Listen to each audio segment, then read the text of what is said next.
Que Roger esté aquí hoy es una demostración muy fuerte de dos o tres cosas que quiero agradecer muy especialmente. Te quiero agradecer muy especialmente, Roger. La primera, sin lugar a duda, su permanente interés por este tipo de cuestiones, por la historia del libro, por la historia de los lectores, la historia de la lectura.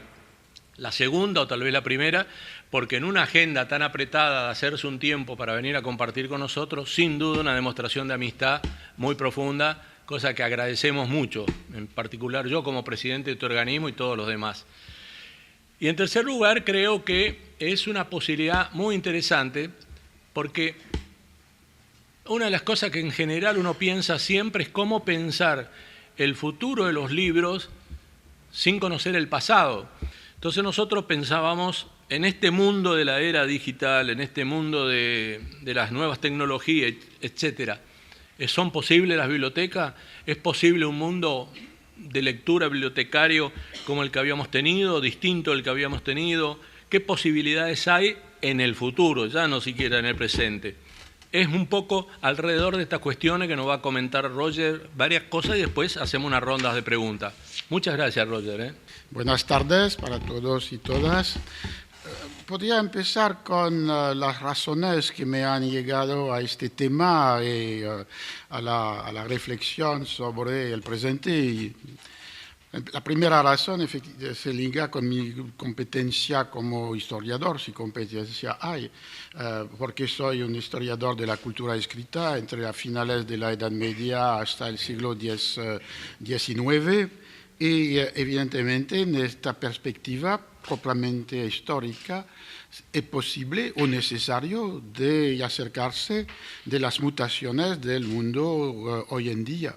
Y la revolución digital que introduce una ruptura radical en la relación entre las formas de inscripción, de publicación, de comunicación de los textos y los procesos de construcción de su sentido por parte de los lectores, es una cuestión que a la vez desafía tal vez el saber histórico, proponiendo una situación inédita, y al mismo tiempo que se puede tal vez comprender mejor si la ubicamos para medir sea su discontinuidad fuerte, que mi perspectiva, o bien formas de continuidad en relación con los episodios anteriores de la historia de la cultura escrita. Primera razón. Una segunda razón era mi única experiencia con las bibliotecas del lado de la administración de las bibliotecas. Era la presidencia del Consejo Científico de la Biblioteca Nacional de Francia en dos momentos distintos, antes de la construcción del edificio mismo y más recientemente. Y evidentemente una biblioteca como esta Biblioteca Nacional de Francia, una cuestión esencial que había focalizado la atención del Consejo Científico y también de la presidencia o de la administración, era la cuestión de los retos planteados por la digitalización, sea la digitalización de las colecciones patrimoniales o bien la adquisición de diarios, revistas o libros digitales, lo que planteaba el problema a la vez de las prioridades que se debe digitalizar en primer lugar, que planteaba el problema de la financiación de estos programas de digitalización entre el dinero público y todas las formas de colaboración con intereses privados, o bien que planteaba la cuestión más fundamental todavía, que era de saber si esta digitalización tenía un efecto sobre la asistencia en las salas de la biblioteca. La tercera razón de reflexión era una experiencia que tengo desde 2001 como visiting professor en la Universidad de Pensilvania en Filadelfia, y que ya es una experiencia en un sentido ambivalente. Por un lado, es claro que ya en este tipo de biblioteca universitaria en los Estados Unidos, más fácilmente que en Francia, supongo tal vez que en Argentina, es posible trabajar y enseñar con los libros los libros de las colecciones de libros antiguos, de los libros raros y manuscritos. De esta manera hay una presencia del pasado fuerte, porque la biblioteca permite, invita a un uso para la investigación o para la enseñanza del patrimonio de libros antiguos en su forma original.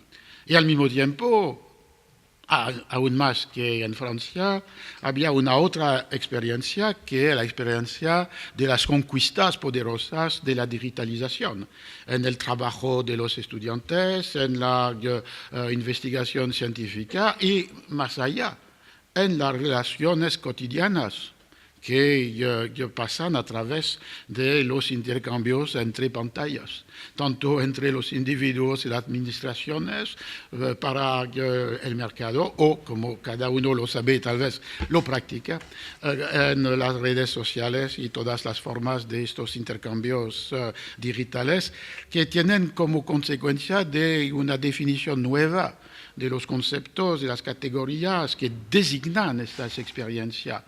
Amistad, identidad, intimidad, privacidad, etc. Entonces, es como investigador, como profesor, como en este rol efímero de presidente del Consejo Científico de la Biblioteca, que he pensado que se podría intervenir en el contexto de sus intereses. Voy a comenzar por una perspectiva histórica. Habría una perspectiva que me habría gustado desarrollar, pero que no lo puedo porque nunca he trabajado sobre este tema, que sería la historia de las bibliotecas populares, en paralelo con una conferencia que fue dictada aquí sobre Argentina, en el contexto francés. No sé casi nada, sino que en el contexto francés del 19, se plantean tres problemas que tal vez son comunes a todos los esfuerzos de construcción de bibliotecas públicas.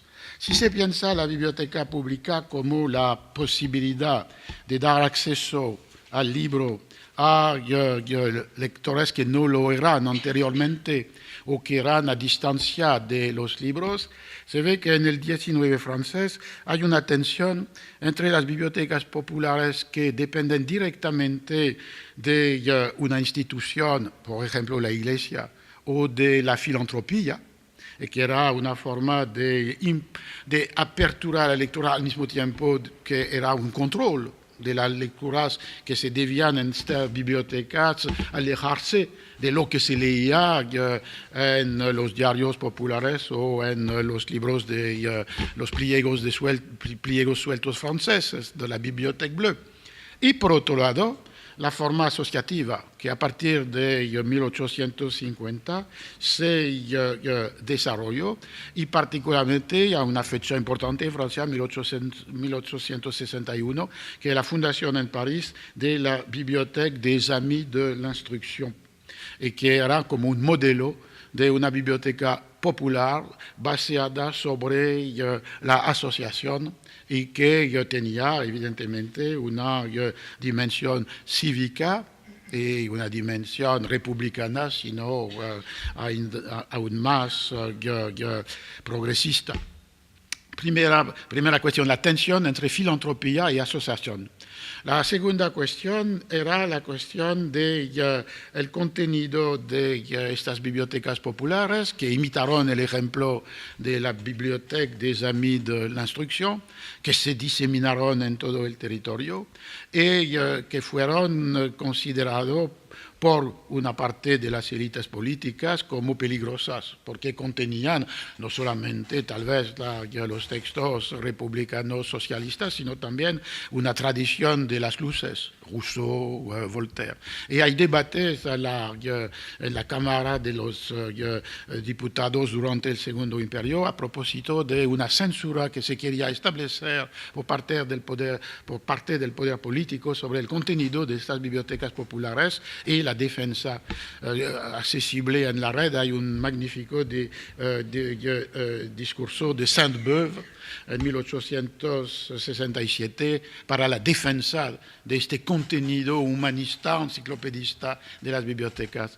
Y el tercer desafío, o la tercera apuesta, tal vez más particular en el caso francés, evidentemente, como en todos los países, al lado de las bibliotecas populares, resultado de una asociación voluntaria, existían las bibliotecas escolares, que también eran populares porque abiertas a los padres que podían leer y sacar los libros de la biblioteca de la escuela, y de la fundación el desarrollo de las bibliotecas municipales de los municipios.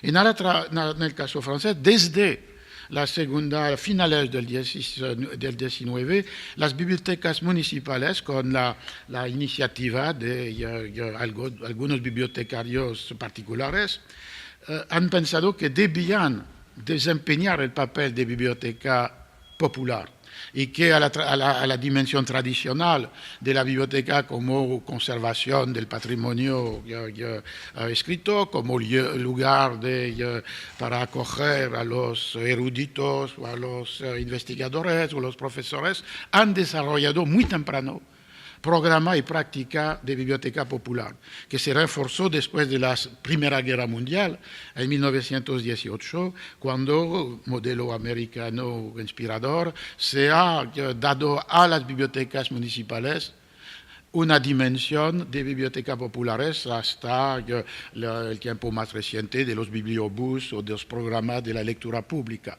lo que ha marginalizado la biblioteca popular como tal, porque este papel estaba asumido por la biblioteca municipal. Bien, esto no es el tema que puedo desarrollar porque no es mi campo de trabajo. Ahora, como referencia histórica, he pensado a una otra posibilidad, que era de la definición de lo que es una biblioteca. Y vamos a ver que las definiciones antiguas, particularmente del siglo XVIII, porque en este caso se puede apoyar sobre el diccionario de la Real Academia Española, el diccionario de las autoridades, nos acercan de los problemas del mundo contemporáneo.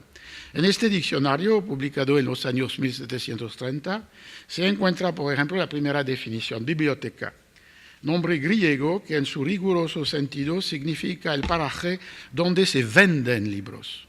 Pero aunque en nuestra lengua se suele entender así, alguna vez, más comúnmente se toma por la librería que junta algún hombre grande y erudito, y por las que hay en las comunidades religiosas, y principalmente por las que son comunes para el beneficio público, de que hay varias en Europa y la tiene el Rey nuestro Señor en su real palacio. Es una voz muy interesante porque se ve que hay una ambivalencia entre el griego que define la biblioteca como librería y el latino que define la biblioteca como biblioteca, o utilizando la palabra librería también. En francés del 17, la librairie es la biblioteca, la librairie de Montaigne es la biblioteca de Montaigne. El segundo elemento es interesante de la relación entre biblioteca, condición social, saber y fe católica, hombre grande, hombre erudito, comunidades religiosas, pero también la idea que aparece, que es la idea del beneficio público.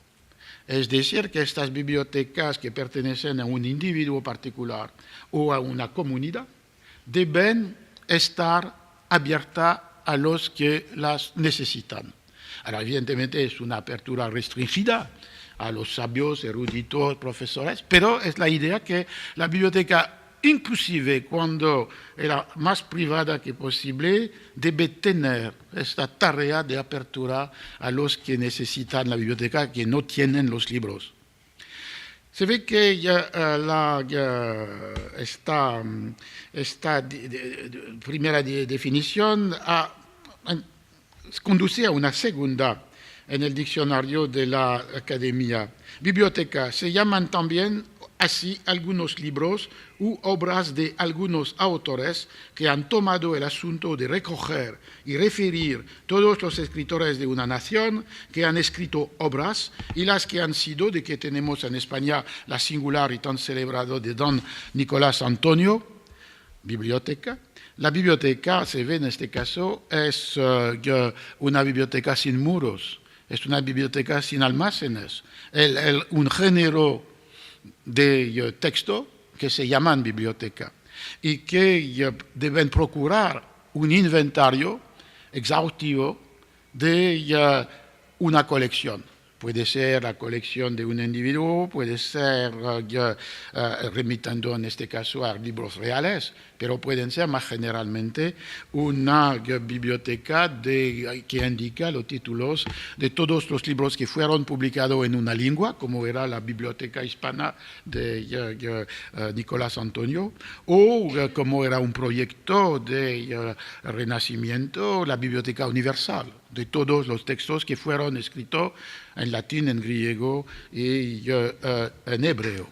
Entonces vemos que hay inmediatamente una tensión entre la biblioteca como un lugar, un edificio, una institución, y la biblioteca como una realidad inmaterial, que es como un registro, un archivo, un catálogo de texto. Y muchos libros antiguos tienen como título biblioteca en este sentido. Lo que se vincula con esta segunda definición y que podía radicarse en la primera es la idea de la biblioteca universal. Este sueño que ha atravesado la cultura occidental. Este sueño había encontrado una encarnación, una referencia histórica con la biblioteca de Alejandría de los Ptolomeos, que era el mito de la biblioteca exhaustiva en la cual no faltaba un solo libro que había sido escrito o que había sido publicado. Y efectivamente la práctica de los Ptolomeos en Alejandría era que sea de tomar en préstamo libros de otras bibliotecas y nunca los restituían, o bien cuando un barco entraba en el puerto de Alejandría, de confiscar todos los libros que estaban en el barco, de establecer copias, de entregar las copias al capitán del barco y de conservar los libros que habían llegado en el puerto. De esta manera, realmente este sueño de esta biblioteca universal, ese sería un tema interesante de seguir como el mito realidad de la biblioteca de Alejandría ha cruzado todos los tiempos. Un solo ejemplo es que este libro, esta compilación, antología publicado por Pedro Mejía en Sevilla en 1540, La Silva de varia lección, en la cual hace referencia a la biblioteca de Alejandría y dice: la librería de Alejandría en Egipto, que el rey Ptolomeo Filadelfo hizo, fue cierto la más ilustrísima de todas las del mundo por haberse traído a ella el testamento y escritura sagrada de los 72 intérpretes, que era la traducción al griego de la Biblia hebraica por los 70 sabios, y por la multitud de los libros que tenía en todas las lenguas. Y este sueño de la biblioteca universal evidentemente encontraba un límite, inclusive en la egipcia de los Ptolomeos, con la realidad de las bibliotecas de libros y de piedra. O más grande que podían ser, siempre daba una visión mutilada de este saber universal. Se podía ver con todos los proyectos de estas bibliotecas regias de la primera época moderna, en el Escorial, en Madrid, en París, con la Biblioteca del Rey, hay esta idea de una colección que se acerca lo más que posible de la dimensión de universalidad de la biblioteca. Y esto me parece remitirnos, he entendido que nos conduce al presente, porque evidentemente a la biblioteca universal el mundo digital puede dar una existencia que ninguna biblioteca de piedra, cualquier que sea, podía otorgar. Y en segundo lugar, nos ha también conducido a la reflexión sobre la relación entre materialidad e inmaterialidad. Pero antes de decir esto, el sueño de la Biblioteca Universal se remitía, tal como hoy en día la relación con el mundo digital, a dos miedos contradictorios.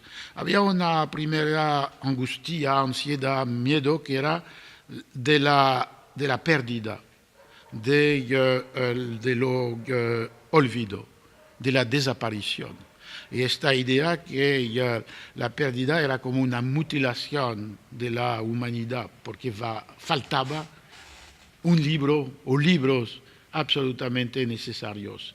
Esta angustia explica la construcción de las bibliotecas entre comillas universales, explica el renacimiento, la búsqueda de los manuscritos griegos o árabes que transmitía la medicina o la filosofía griega, explica las ediciones impresas que debían ser como una manera de conservar los textos. Hay toda una serie de instituciones o de prácticas que son respuesta a este miedo de la pérdida. Frente a esto había otro miedo temprano, tan temprano que el primero, que era el miedo del exceso, de la abundancia indomable, del desorden de los discursos. Esta idea de una abundancia inútil, de una multiplicación de libros que no ayudan de nada al progreso del conocimiento, y finalmente de una realidad textual indomable. En este miedo podía corresponder todos los esfuerzos para publicar extractos, ontologías. En el siglo XVIII se decía espíritus, que extraía de esta silva de libros lo que podía transformarse, como la metáfora existía en el siglo de oro, un jardín de varias flores. Entonces era una respuesta de extraer y de dejar después todo cómo se extrae de la esencia de un perfume. Y una otra respuesta era de pensar en la existencia efímera de algunas escrituras que no deben estar conservadas para siempre. En las sociedades desde la Edad Media hasta el XIX existían objetos de soporte de la escritura sobre los cuales la escritura se debe borrar. Eran las tabletas de cera en la época de la Edad Media. Era toda una serie de objetos que en inglés se llama writing tables, en español librillo de memoria, en el periodo de 16-18. Era la pizarra de las escuelas, o objeto comentado por Freud en un ensayo famoso, una pizarra mágica, un Wunderblock, sobre la cual se escribía y se borraba lo que estaba escrito. Objeto de la escritura borrada. Realmente muchos no han sobrevivido a lo efímero de la escritura, ha correspondido el efímero de la existencia del objeto. Y es muy difícil de encontrar en las bibliotecas o archivos estos objetos, tabletas de cera, librillos de memoria. He visto solamente uno. La característica de estos objetos que permitía de borrar, mientras que si se escribe en este tiempo con la tinta no se puede borrar, se puede superponer una nueva escritura o utilizar un cuchillo para hacer desaparecer el texto. Lo que permitía la inmediatez del borrar era que el papel tenía una película muy fina hecha con goma, barniz y cola y que permitía de escribir con un estilete y de borrar con la saliva. Y de esta manera era una tecnología que permitía de escribir sin pluma, tintero, cuchillo para afilar las plumas, arena para secar el texto. Pero estos objetos generalmente han desaparecido. ¿Y por qué nos conducen al mundo contemporáneo? Porque evidentemente en el mundo digital los dos elementos se entrecruzan permanentemente. ¿Qué define la especificidad de una computadora? La memoria. Entonces es la última prótesis de la memoria que el individuo puede descargar de su mente para la localizar, la ubicar dentro del aparato. Y la diferencia de capacidad de memoria es un criterio esencial para la diferencia de precios de los computadores y al mismo tiempo es una técnica sobre la cual constantemente se borra. El borrar es casi tan inmediato como el leer o el escribir en el mundo digital. Alors, es la experiencia de cada uno frente a sus propios aparatos, más generalmente el problema del archivo en el mundo digital. Por un lado, la idea de una conservación absoluta y por otro lado, no solamente la obsolescencia de los textos cuando cambian los programas de los soportes, sino también la imposibilidad de dar realidad, tal como en Alejandría, a esta idea de una conservación absoluta. Lo que tal vez podría nos conducir a leer de nuevo Funes el Memorioso, cuando la memoria absoluta impide tanto el sueño como el pensamiento, y como si finalmente es únicamente el olvido que es la condición de una memoria razonable y manejable. Entonces, estamos aquí con la referencia histórica y que tiene, como lo sabemos todos, una amplificación cuando se ha pensado que la conversión digital de todos los textos ya escritos, sea manuscritos con los archivos o impresos con las bibliotecas, prometía finalmente la constitución de una biblioteca universal sin muros, donde cualquier lector, donde se encuentra, puede entrar y leer las obras que busca, que existen en la forma digital. La construcción progresiva del patrimonio digital sin lograr a la dimensión de la universalidad, sin embargo, a través de todas las formas de bibliotecas digitales, las colecciones públicas digitalizadas, el mercado de los libros y series y revistas digitales, varias formas de digitalización por empresas privadas o por comunidades académicas. Cada día hace este mundo de la Biblioteca Universal Digital no realizado, sino más próximo. Y de esta manera, que era la conclusión, era evidentemente la condena de la biblioteca que se vuelta inútil. Si cada lector, a partir del lugar donde se encuentra, puede encontrar todos los textos disponibles, particularmente los que busca, ¿qué razón podría tener de hacer el esfuerzo de ir en una biblioteca? Entonces había este diagnóstico de la muerte anunciada de las bibliotecas, no hoy, no mañana, pero en una proyección de un porvenir, por sustituir a estas bibliotecas por la Biblioteca Universal Digital, que a la vez es inmaterial porque no se remite a un lugar de piedra o a libros de papel y de cuero, pero que no es inmaterial porque en el sentido que se da a leer a través de todos los aparatos del mundo digital. Y de ahí la reflexión sobre las bibliotecas y la razón por la cual este sueño, la felicidad extravagante, para parafrasear a Borges, de la noticia según la cual una biblioteca universal digital era posible, que fue el argumento publicitario de Google cuando habían propuesto su propia biblioteca digital, que era por la primera vez los textos no pueden quemarse como en el caso de Alejandría y el acceso sería inmediato, universal a la totalidad del patrimonio escrito.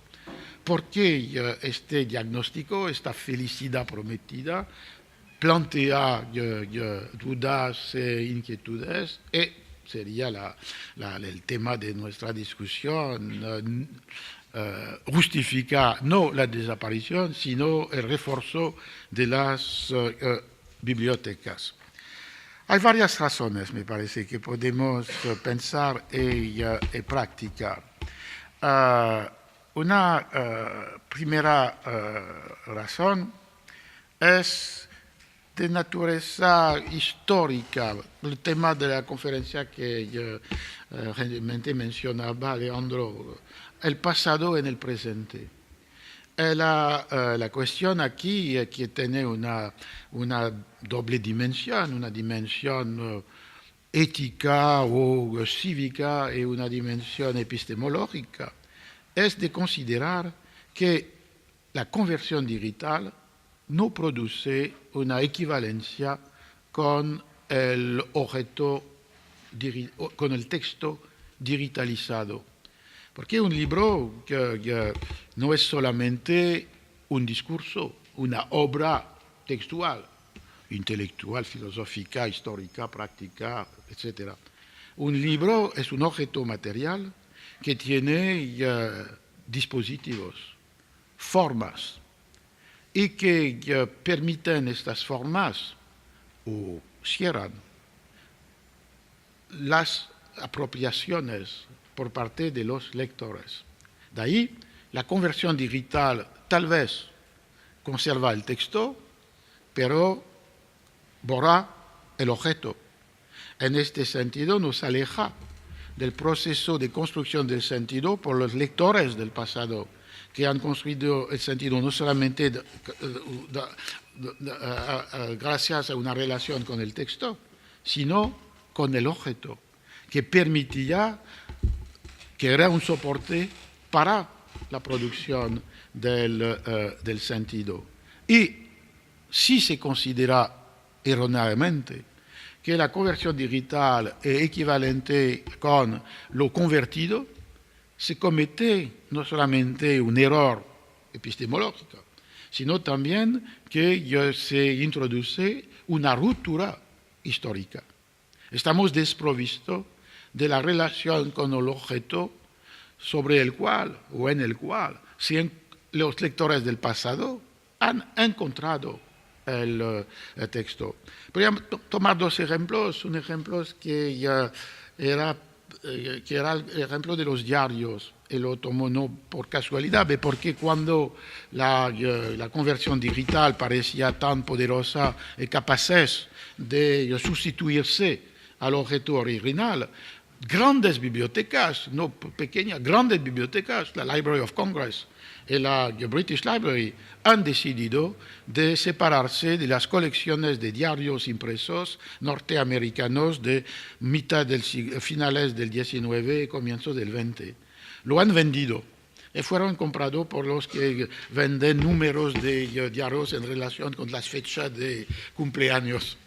O fueron destruidos en la operación que era no digital, que era en este momento microfilmaje. Entonces, bibliotecarios pensaban que finalmente, si el texto estaba conservado sobre un soporte de un microfilm, se podía vaciar las anaqueles de la biblioteca.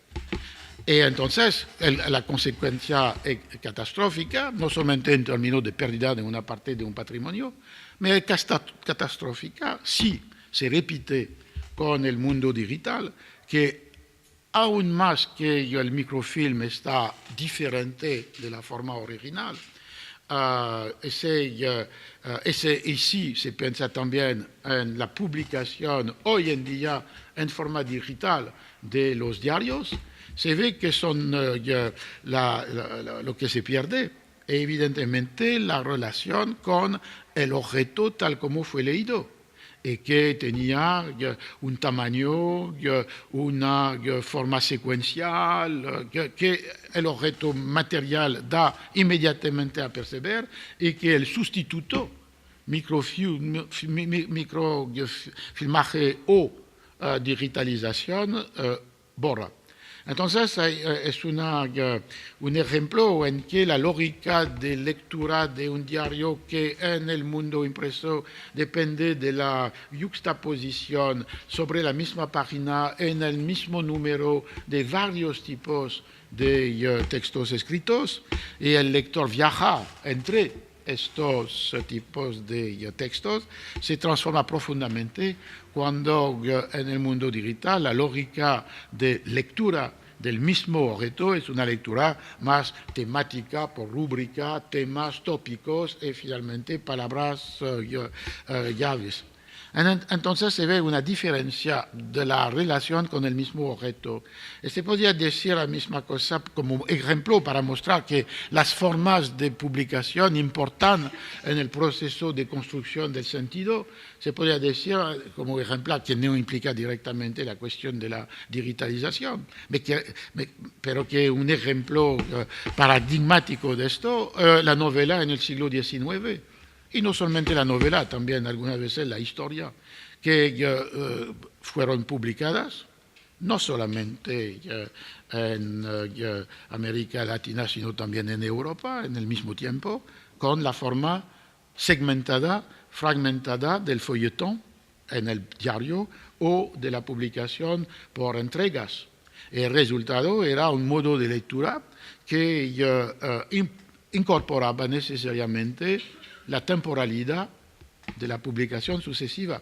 Y era un modo de composición por parte del autor que incorporaba los límites para cada segmento textual que debía siempre estar idéntico para ocupar el mismo espacio en la página del diario. Y cuando este mismo, entre comillas, texto se encuentra transformado en un libro, la relación de lectura se modifica. La temporalidad no es más la temporalidad de la publicación, sino la temporalidad del lector, que decide cuándo quiere leer y cuánto quiere leer. Y el autor mismo, en el caso de Machado de Asís, es muy sintomático por eso, reescribe, reorganiza la novela porque tenía la libertad de la distribución en el libro, cuando antes tenía la imposición de esta regularidad en la fragmentación. Entonces, es un ejemplo que muestra que, como decía Mackenzie, formas producen efectos y formas producen sentidos. Y la digitalización, evidentemente, pierde esta dimensión. En este sentido, me parece que la primera función de las bibliotecas, sea las que conservan el patrimonio antiguo o las que son bibliotecas del presente, en el presente también los libros que pueden estar en una biblioteca pueden tener también una forma electrónica. Entonces, si esta forma electrónica se multiplica, en la primera visión, la idea de la razón de la justificación de la biblioteca se reduce cada vez. Entonces, una primera razón es demostrar que, por un lado, la relación con el pasado exige la posibilidad de una conservación y de un acceso a las formas sucesivas de una misma obra, hasta la forma electrónica, pero es una forma del presente, no puede ser considerado como la forma. Y por otro lado, para el presente, evidentemente, demostrar que inclusive si el lector que va en una biblioteca popular podía encontrar en una forma electrónica del texto, son dos tipos de lectura diferentes. Una lectura cuya lógica es una lógica del viaje, como decía. El lector atraviesa una materia textual, y la otra lógica, que es una lógica de la temática, que permite de seguir por un orden enciclopédico un tema y rúbricas y objetos buscados. Es la primera razón que me parece muy fuerte porque en este sentido es como una continuidad entre las bibliotecas más patrimoniales, como las bibliotecas nacionales, y las bibliotecas más humildes, como las bibliotecas populares. La escala del problema es diferente, los materiales conservados son diferentes y al mismo tiempo e inclusive en las bibliotecas populares hay libros que no son de hoy, que son de libros heredados y la relación con el pasado de estos que representan estos libros debe ser mantenida. Es una primera razón. Una segunda razón me parece, tal vez paradójicamente, la idea que la biblioteca, cualquiera que sea, debe o puede ser un lugar de aprendizaje de la cultura escrita y tal vez de ayuda o de guía en el mundo digital. Porque aquí me parece que hay una otra consecuencia de la transformación. El mundo digital puede representar hasta la dimensión paroxística, esta abundancia de los textos, esta proliferación sin límite, este desorden. Y de esta manera, el orden de los textos que jerarquiza entre temas, materias, periodos, criterios de veracidad, es fundamental. Y lo era en la cultura escrita impresa y lo es tal vez más en la cultura digital. En este sentido, la biblioteca puede contribuir a este aprendizaje para los lectores más desprovistos de los instrumentos de conocimiento, de comprensión de lo que diferencia los discursos e evitar que sean expuestos a lo que prolifera a un mismo ritmo que el conocimiento o la belleza en el mundo digital, es decir, los errores y las falsificaciones. De esta manera, la biblioteca, no solamente con la escuela, debe desempeñar este papel donde gente, bibliotecarios, profesionales, lectores que son voluntarios, ayudan pedagógicamente, didácticamente a trazar caminos en el mundo de los textos. Y la apuesta puede ser fundamental cuando se trata de temas sobre los cuales, como lo hemos visto en los últimos años o décadas, se han multiplicado falsificaciones históricas, que aparecen en el mundo digital en las mismas formas que los saberes controlados. Mientras que en el mundo impreso hay toda una jerarquía de autoridad de conocimiento entre los libros publicados por Eudeba y las revistas que se encuentran en el kiosco. No quiero decir que no hay errores en los libros de los académicos y que no hay excelentes revistas, pero lo que se puede esperar generalmente es que hay un criterio de verdad, de cientificidad, de lo controlado que está dado por la editorial, el papel de los editores, la autoridad del control sobre el texto que existe de manera diferencial entre los libros de saber y las revistas de placer.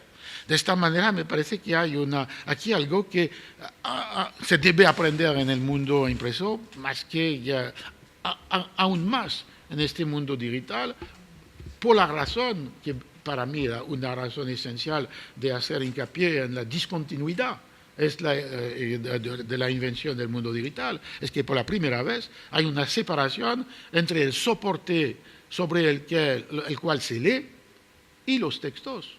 Antes, en un libro hay un objeto que es el soporte y hay un texto que está el texto contenido en este libro. Y de ahí la ambivalencia de la palabra.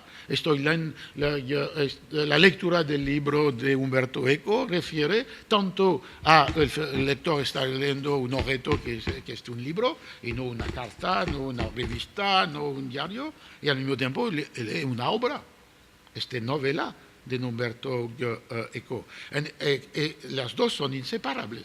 Son distintas teóricamente porque el libro pertenece a quien lo compró, pero la propiedad del discurso pertenece a quien lo escribió.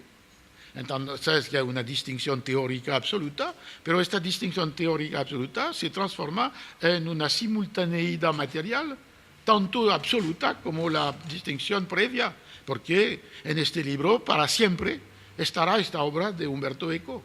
Y de esta manera hay una relación que no se puede disociar. El mundo digital es completamente diferente porque evidentemente los textos que aparecen en la superficie iluminada no son intrínsecamente ligados con el objeto, el soporte que los conlleva. Y la prueba se pueden desaparecer, estar borrado y reemplazado. De esta manera, la pedagogía del orden de los libros y del orden de los saberes, conocimiento de los libros, es una tarea que debe y puede asumir la biblioteca. Tercera razón, había escuchado la video en que hay entrevistas de gente que son los lectores de las bibliotecas populares y lo que aparecía lo más frecuentemente era la biblioteca es un lugar de encuentro. Antes de decir que era un lugar de lectura, es un lugar de encuentro, un ámbito de discusión.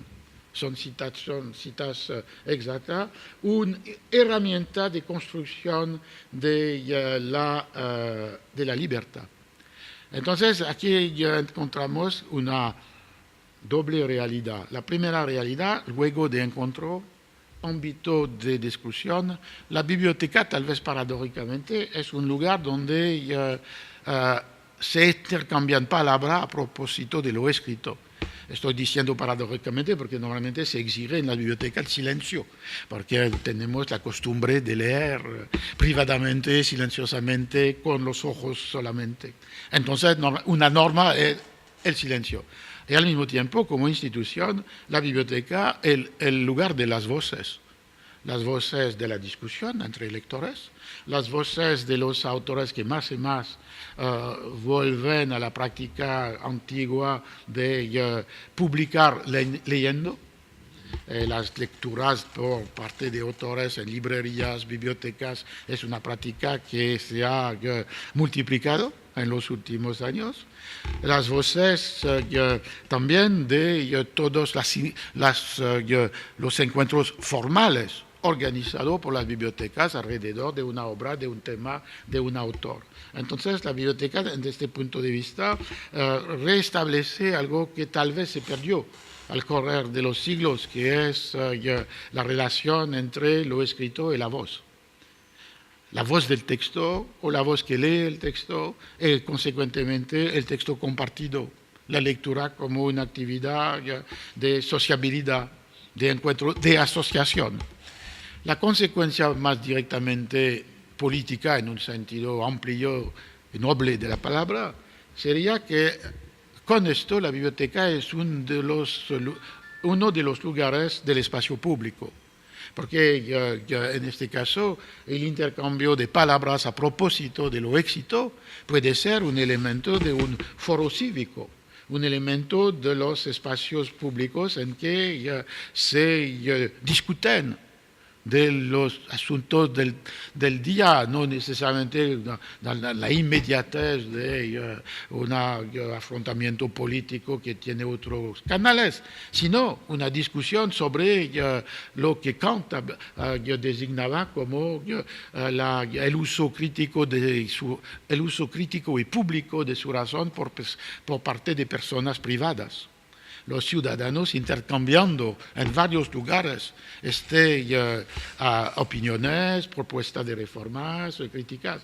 Y no solamente la biblioteca, pero la biblioteca también puede ser uno de estos lugares del espacio público y crítico donde las personas hacen ejercicio de su juicio y de su capacidad de analítica, descriptiva y crítica. Entonces, me parece que es un tercero papel que la biblioteca, cualquier que sea, debe o puede asumir. Entonces, voy a terminar para que podamos tener un intercambio. Sería paradójico de abogar para la biblioteca como ámbito de destrucción y no permitir una conversación en esta tarde. No soy un especialista, como lo he entendido, de las bibliotecas populares, pero lo que me ha parecido interesante, reflexionando, es que finalmente con características específicas, con exigencias, dificultades particulares, las tres apuestas: conservación de una relación con el pasado de la cultura escrita y las experiencias de los lectores del pasado. Lugar de aprendizaje de la cultura escrita en todas sus formas. Puede ser exposiciones para la forma de la cultura manuscrita, puede ser el orden de los libros impresos, puede ser los usos y peligros del mundo digital.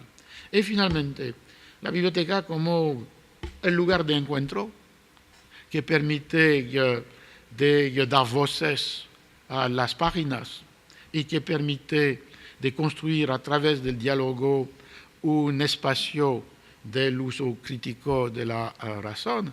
Estas tres apuestas son válidas, relevantes para todas las bibliotecas.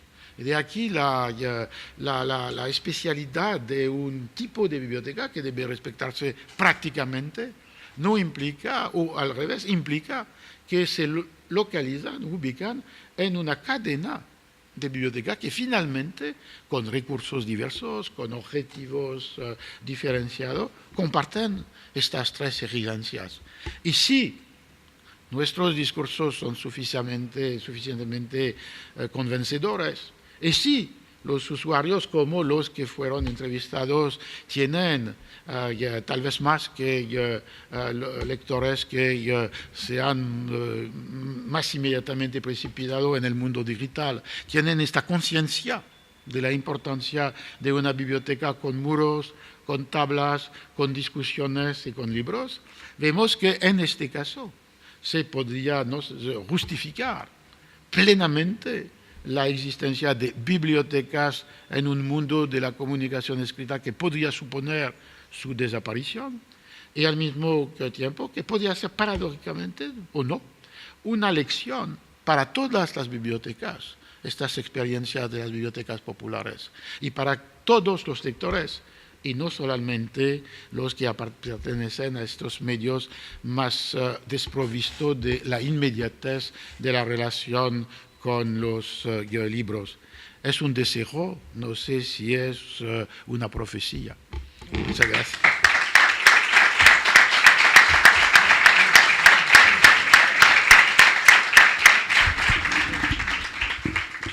Muchas gracias, Roger. Realmente, además, habíamos dicho que trajeras agua para nuestro molino, pero no tanto, digamos, no tan evidentemente. Realmente muy impresionante.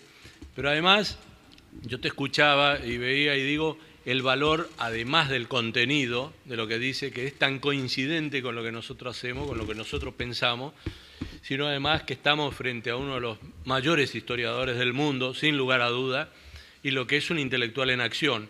la manera en que desarrolla un pensamiento y nos deja con ideas simples, potenciadas, abiertas para miles de lugares que podamos seguir explorando, investigando y desde ya cómo fortalece nuestro quehacer. Muchas gracias, realmente, Robert Chartier. Vámonos a las preguntas.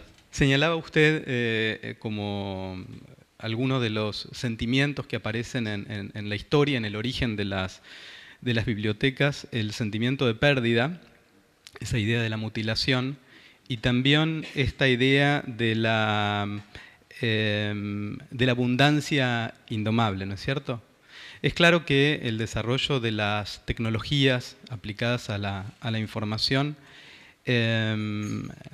producen una sobreabundancia de contenidos, como usted lo dijo, y también una aceleración en la circulación que seguramente también refuerza este sentimiento de pérdida, ¿no es cierto? Con lo cual imagino que se vuelve más necesaria y más urgente esta idea del bibliotecario como alguien que organiza y le da sentido a la abundancia. Y en ese sentido a mí me interesaba pedirle una reflexión entre el rol del bibliotecario y el del editor o el librero, que tienen como una función ya inherente e histórica, la de esa organización de contenidos, ¿no es cierto? Porque son históricamente y en sus funciones más inherentes y esenciales, la de organizar y dar sentido donde antes no lo había. En ese sentido me interesaba preguntarle a usted si cree que existe una relación entre la función hoy día del bibliotecario y la del editor más estrecha que antes, y en todo caso si tiene el bibliotecario algo que aprender de lo que es la función del editor. Merece reflexión porque evidentemente la relación más inmediata, por lo menos para un historiador, es entre librero y editor, por una razón simple, es que hasta el siglo XIX, cuando hay una autonomía conquistada por la edición, que define un oficio, que es un oficio específico de construcción de un catálogo, de una serie de intercambios con los autores, de afirmación de una identidad intelectual, poética y política. Antes de este periodo, evidentemente no existe un editor como tal. Existen librero-editor que deciden de investir dinero en la edición de un libro y después de venderlo. En este sentido, también, entre paréntesis, esta discusión es más difícil en las lenguas romanas, porque en inglés se distingue claramente publisher y editor. Publisher es el lado comercial de poner dinero en la fabricación de los ejemplares de una edición, y editor es el que establece el texto que va a ser publicado. En el caso anterior, confusión entre los roles.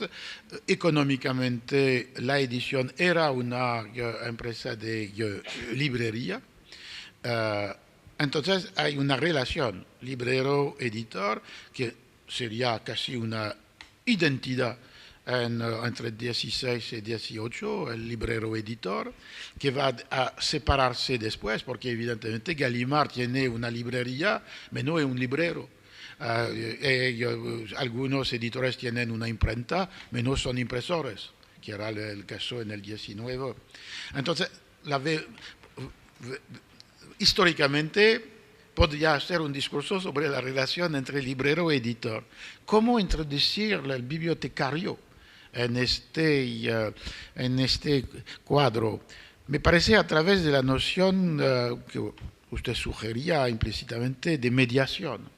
Es la idea que el bibliotecario puede intervenir como en esta organización del saber o del orden de los libros para guiar, ayudar los lectores. Y en un cierto sentido es un papel que un librero que tiene toda la fuerza de la palabra, un verdadero librero, y no como se ve muchas veces en emporios de libros, pero un verdadero librero puede destacar el mismo papel. Y de las librerías que sobreviven, particularmente en Francia, los libreros como Ombre Blanche en Tolosa, una librería Mola en Burdeos, el librero desempeña un papel paralelo al bibliotecario. Salvo que el librero, no salvo, puede tener sus preferencias, como el bibliotecario, pero el primero por razones del negocio y de honestidad, porque hay muchos lectores que no comparten necesariamente sus preferencias. Es la misma cosa para el bibliotecario, que debe neutralizar sus preferencias para responder a las necesidades de los lectores. Me parece que hay un paralelo en este caso entre el librero y el bibliotecario como mediadores entre las expectativas, las ignorancias, los deseos del público lector y sea lo que venden en la librería o lo que conservan en la biblioteca. La relación entre bibliotecario e editor me parece más problemática en este sentido, porque también el editor es un mediador, desempeña un papel de mediación, pero es un papel de mediación que es menos coaccionado por esta idea del público. Puede elegir lo que quiere. Ahora, si para mantener la empresa debe algunas veces publicar libros de los cuales no gusta, es posible. Pero normalmente el proyecto editorial es el proyecto de un corpus que corresponde a una intención y que se debe traducir esta intención en el catálogo, en los autores que están presentes en este catálogo. De esta manera hay una subjetividad más fuerte del editor en la construcción de su catálogo. Si no lo hacen, son también editores en un sentido más débil. Publican libros, pero sin investimento intelectual, espiritual, de sensibilidad. Mientras que como mediadores, el bibliotecario y el librero, por razones idénticas o diferentes, deben abstraerse en un cierto sentido de sus preferencias, desempeñar un papel un poco como el maestro de la escuela primarias o secundarias. Me parece que este triángulo es muy importante porque evidentemente quiebra lo que generalmente se piensa. Hay autores que escriben libros, hay lectores que leen los libros de los escritores. Globalmente, in fine, es lo que pasa, pero entre los dos hay una serie de mediación, que son toda la práctica que transforma un manuscrito en un libro, y todas las prácticas que transforman un libro como mercancía inerte en un objeto leído por las personas que lo han conocido, encontrado y comprado y leído. Entonces todos los esfuerzos, me parece, historia del libro, de la cultura escrita, es de reubicar todas estas mediaciones entre la escritura de un texto y la lectura del libro. Bueno, primero, muchas gracias. La verdad que muy interesante todo lo que estuvo contando. La primera vez que los leí, me acuerdo que fue en una fotocopia. Después sí, la fotocopia me llevó al libro. Y así que pido disculpas a la primera fotocopia que andaba por ahí medio bollada y que era parte de una obra. En esto que usted estaba contando, de que esa obra que pensó el autor llega a una persona de forma segmentada, fue interesante, pero faltaba toda la obra completa, ¿no? Y yo lo quería preguntar, volviendo un poco al tema de estas características que hablaba de las bibliotecas en estos nuevos tiempos, ¿cómo tendrían que ser los programas de las escuelas de bibliotecología, de las universidades donde se estudia las diferentes carreras de ciencia de la información, ciencia de la documentación, también relacionado con archivos y museos. ¿Cómo tendrían que ser esos profesionales que egresan de esos lugares? Porque generalmente, por lo menos en nuestro país, un gran porcentaje del programa, de la currícula, está muy orientado a lo técnico, a resolver cuestiones técnicas. Sin embargo, recién hablaba de esa sensibilidad y la capacidad de atracción que tiene que tener el bibliotecario, el librero, pero sin embargo cuando uno ve estos programas apuntan mucho más a lo técnico. Es como que los bibliotecarios aprendemos eso más, podemos por decirlo de alguna manera, en la calle, en la práctica, que en las escuelas, salvo excepciones de algunos profesores que nos llevan a eso. No sé si quedó claro. Hoy muy claro, porque no lo había mencionado, pero durante un tiempo es la consecuencia de la edad. Yo estaba presidente del Consejo Científico de la École Nacional de Ciencias de la Información y los Bibliotecarios en Francia, ENSIB. Y exactamente lo que ha planteado se planteaba. La cuestión que se hacía hincapié en lo que hoy en día, a la diferencia de los retratos de los bibliotecarios del siglo XIX con una pluma, casi nada, la doble tres exigencias de cada biblioteca, y particularmente las bibliotecas municipales, que son el lugar de empleo por la mayoría de los estudiantes de esta escuela.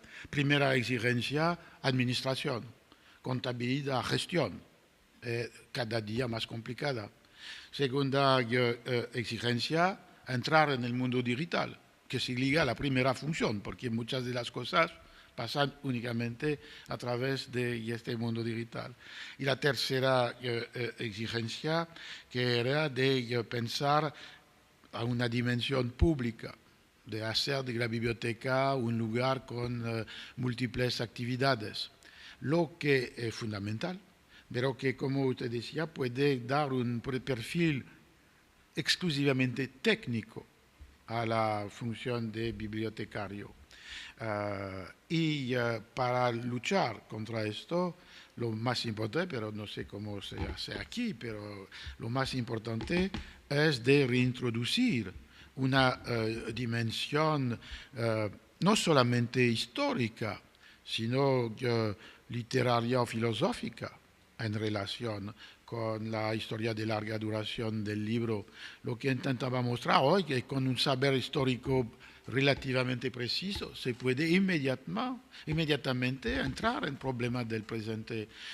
Imagino un currículum de la biblioteca, de la escuela para bibliotecarios, en los cuales una larga parte, tiempo sería dedicado a la historia de larga duración de la cultura escrita, del rollo al códice, del códice manuscrito al códex impreso, del códex impreso a la pantalla, una base sólida de conocimiento histórico, porque de una manera diversa cada biblioteca tiene algo del pasado. Puede ser reciente, puede ser del siglo VIII, pero hay algo del pasado en cada biblioteca. En segundo lugar, una presencia ya de una cultura humanista literaria que permite de comprender más profundamente esta relación entre libro, discurso, libro, objeto, y toda la perspectiva de cómo fue concebido el libro en estos dos sentidos a través del tiempo, y claramente una formación filosófica jurídica que son inseparables. Cuando evocaba este texto de Kant, ¿qué es un libro? No está el libro, sí, lo evocaba, porque en este texto de Kant de qué es un libro, hay esta distinción entre lo que llama una propiedad material. El libro pertenece a quien la ha comprado, pero era lo que permitía la piratería, tal vez que todavía. Si el libro pertenece a quien lo ha comprado, lo que ha comprado puede reproducirlo. y puede hacer circular todas las reproducciones. Y en el caso del 18 en el Imperio Alemán era fundamental, porque había, como es una situación política en que hay 300 soberanías, si un libro tenía un privilegio, casi un copyright, en una pequeña parte de España, de 30 kilómetros del otro lado de la frontera, se pensaba que este privilegio exclusivo no se aplicaba y que el libro objeto poseído puede ser reproducido. Y todos los filósofos alemanes del 18 lucharon para definir un concepto de propiedad literaria que no sea vinculado dentro del marco de una soberanía particular. Alors, de ahí, por tanto, una vez reconocido que el libro objeto pertenece a quien lo ha comprado, una propiedad superior que la propiedad personal, y que es que el libro es un discurso, este discurso pertenece a quien lo ha concebido y que él puede venderlo a un librero editor o que puede conservarlo. Pero se ve que introducir esto e inmediatamente también en un currículo los textos que desde este momento hasta todos los reglamentos a propósito del copyright, cuando no va a salir del cuadro del Estado, la Convención de Berna en 1868, si me acuerdo bien, en que hay un copyright internacional, hasta los problemas de hoy, cómo se defiende, debe defenderse el copyright. Google, que había violado el copyright en su programa de digitalización, al mismo tiempo, como Robert Danton tal vez había hablado de esto aquí, la idea que en el siglo XX, con la influencia del cine, el copyright ha adquirido una duración de 30, 40 años, y hay una extensión del copyright que va a prohibir un uso público de muchos textos, y hay la impulsión de los más jóvenes lectores que consideran que el copyright debe desaparecer y que debe descargar libremente las obras.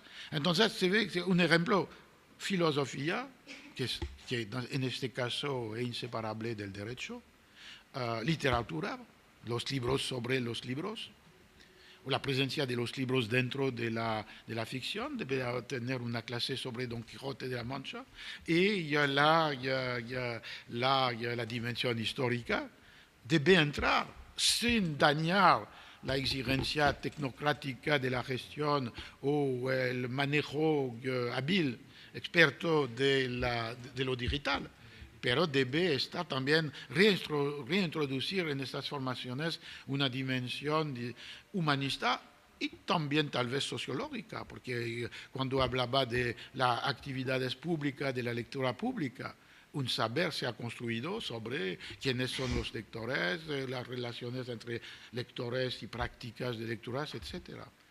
Parece un poco enciclopédico como programa, es una cuestión después de equilibrio, pero en esta escuela de l'ENSIB, la Escuela Francesa de Ciencia de la Información y de las Bibliotecas, la orden era ya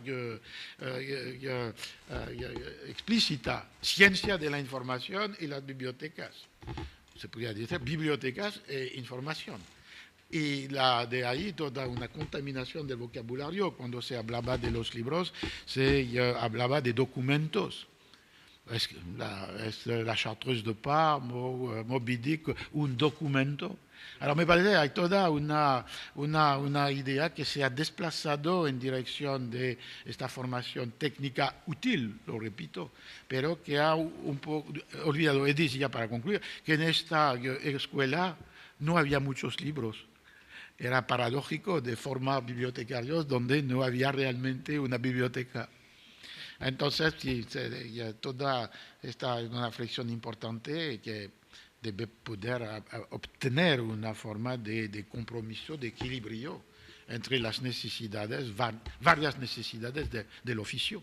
Sí, entre las razones que usted expuso, que la biblioteca es un lugar de encuentro, un espacio físico, ¿cómo se podría definir ese espacio en esta era tecnológica en la cual cada vez menos se traslada a las bibliotecas?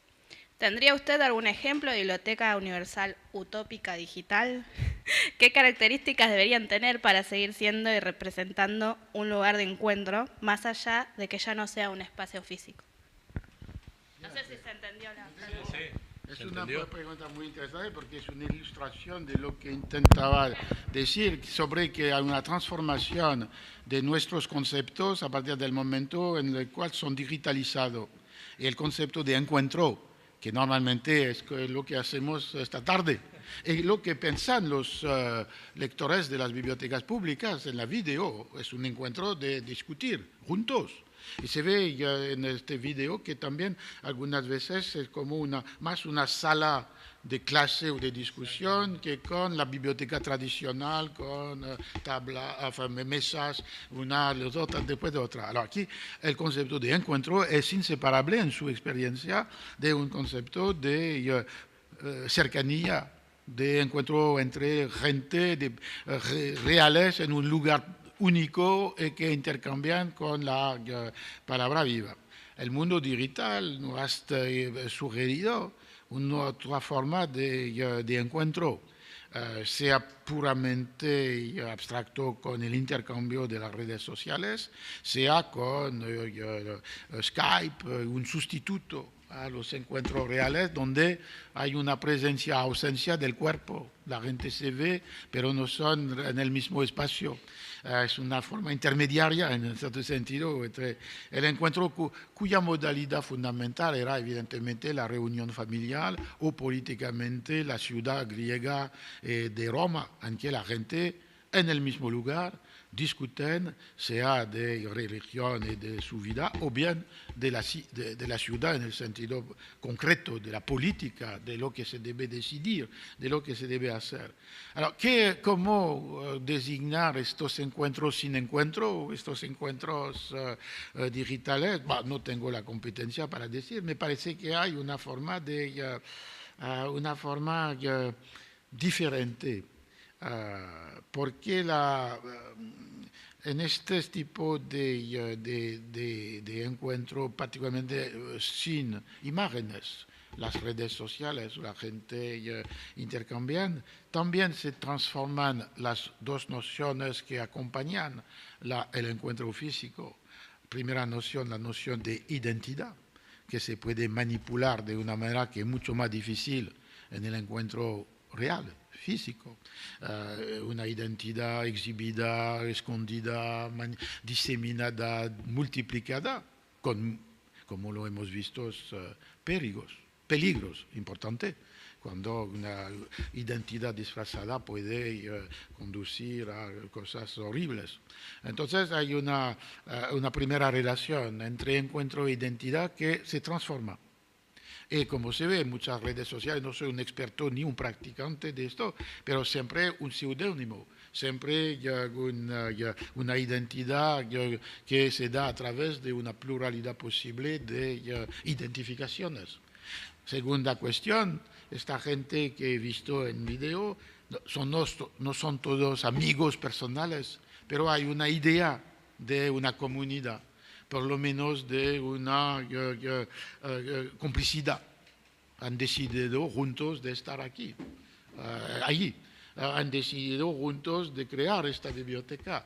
Entonces es una forma no de la amistad en el sentido psicológico o de vida durante una larga duración, pero hay algo de este tipo en este momento, lo que debe justificar porque quieren encontrarse, porque comparten algo. La amistad electrónica, si usted tiene 20.000 amigos, o inclusive 300, es un otro tipo de relación, en el cual se pueden encontrar las definiciones más clásicas, pero que desbordan estas definiciones. De esta manera, aquí, no para criticar, pero para pensar que no son equivalentes de nuevo. Para mí la única lección fundamental es de rechazar la idea de equivalencia. No necesariamente para decir que una forma es mejor que la otra, son diferentes. Infelizmente, desgraciadamente, he pasado tiempo en Brasil recientemente. Hay algunos formatos lusitana que entran supersticiosamente en mi maltrato del español. La idea es que desgraciadamente la tendencia va en el sentido de la equivalencia, sea porque está teorizada o porque está practicada en la inmediatez. En particular, el problema de los digital natives, los que son nacidos digitales, y que las categorías que discutimos no son necesariamente inmediata, compartida, comprendida. Y la amistad podría transformarse en lo que es en el mundo digital. También es una cosa que es importante, que es el odio, porque se habla siempre de la amistad, pero hay un odio digital, lo hemos visto, que puede conducir hasta el suicidio. Y tal vez, no sé si existe también un odio en la intercomunicación de otra forma, pero se estudia ahora, los psicólogos, de lo que produce esta forma de original digital. Entonces es de defender siempre la necesidad de un análisis de lo que diferencia y no de caer inmediatamente en la idea de una equivalencia.